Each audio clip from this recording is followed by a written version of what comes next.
South Africa, you shall be a divided nation. There shall be a division that shall rise. For the great river which has been flowing in South Africa shall be divided in two. That great river shall be divided in two. And a new generation will manifest, will come up, will appear. That new generation. But the time for that generation is not yet. Your time is not yet. You shall appear and you shall be very manifest. But your time is not yet. The old ways will pass away.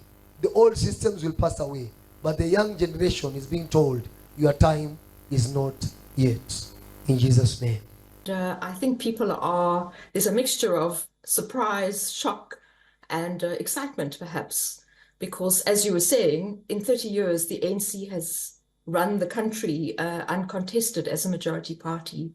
And as Calden correctly said, this is the first time it's going to have to entertain going into a coalition.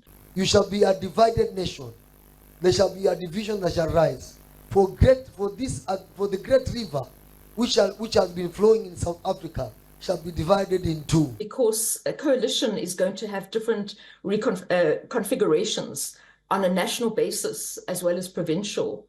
And what we've seen in South Africa is that on a regional and provincial basis, coalitions have caused more deadlocks and paralysis than... And a new generation will manifest, will come up, will appear.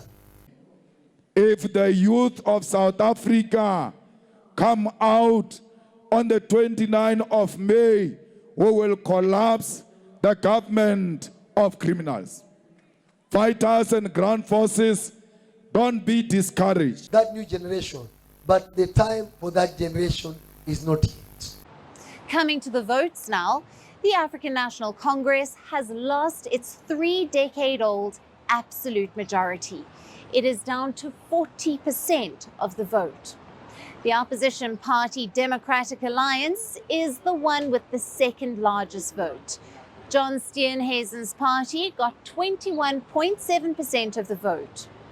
In third place is former President Jacob Zuma's MK party, and that certainly ate into the ANC's support. The MK party stands with 14.59% of the vote. Julius Malema's Economic Freedom Fighters, or the EFF, stood in fourth with 9.51%. The old ways will pass away. The old systems will pass away. Pray for South Africa. We're going to need the time. Nobody must declare tomorrow. No.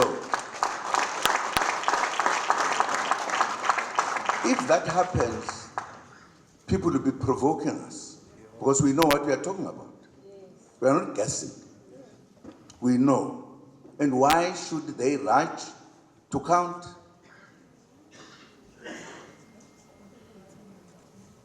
And I'm hoping whoever is responsible is hearing what we are saying. Don't start trouble when there is no trouble. Pray for South Africa.